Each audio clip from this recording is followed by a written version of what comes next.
విజ్ఞాన శాస్త్ర ఫలితాలు అందరికీ అందించి ప్రతి ఒక్కరిని అక్షరాస్యులుగా తీర్చిదిద్దడమే జన విజ్ఞాన వేదిక లక్ష్యమని జన విజ్ఞాన వేదిక రాష్ట్ర కమిటీ సభ్యుడు ములుగు బాలరాజు అన్నారు. అందులో భాగంగానే జన విజ్ఞాన వేదిక అందరికీ విద్య, అందరికీ బాధ్యత అనే నినాదంతో అక్షరాస్యత కార్యక్రమాన్ని ఒక ఉద్యమంలో నిర్వహించడం జరుగుతుందని ఆయన చెప్పారు. సిద్దిపేట జిల్లా నంగునూరు మండల ఉన్నత పాఠశాలలో ప్రధానోపాధ్యాయుడు గొట్టుపర్తి రామస్వామి అధ్యక్షతన జరిగిన సమావేశంలో జీవ పరిణామ సిద్ధాంత ప్రచార ఉద్యమగోడ పత్రికను సంస్థ రాష్ట్ర కమిటీ సభ్యుడు ములుగు బాలరాజు ఆవిష్కరించారు.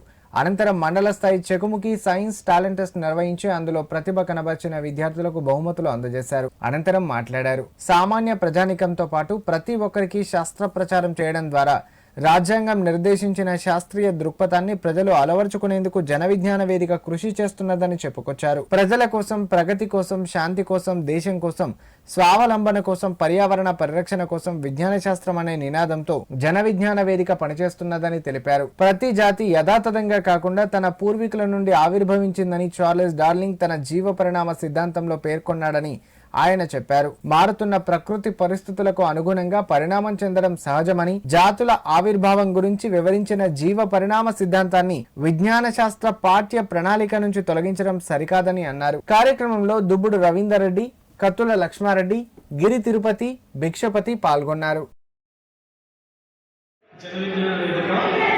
తెలంగాణ ఆధ్వర్యంలో మరియు సమగ్ర శిక్ష తెలంగాణ సహకారంతో దాదాపు రాష్ట్ర వ్యాప్తంగా 10 లక్షల మంది విద్యార్థులు చెకుముకి సైన్స్ టాలెంట్ టెస్ట్లో పాల్గొనడం జరిగింది. పాఠశాల స్థాయిలో ఈరోజు అన్ని మండల కేంద్రాల్లో, తెలంగాణ రాష్ట్ర వ్యాప్తంగా అన్ని మండల కేంద్రాల లోపల చెకుముకి సైన్స్ టాలెంట్ టెస్ట్ నిర్వహించడం జరిగింది.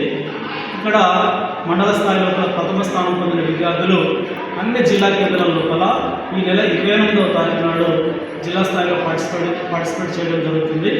మరి ప్రతి సంవత్సరం కూడా శాస్త్రీయ ఆలోచన విధానాన్ని పెంపొందింపజేయడానికి, సమాజం పట్ల విద్యార్థులు బాధ్యతగా మెదులుకోవడానికి మరి జన విజ్ఞాన వేదిక అనేక కార్యక్రమాలు చేస్తుంది. పర్యావరణ పరిరక్షణ కానీ, ఆరోగ్య విద్యపైన కానీ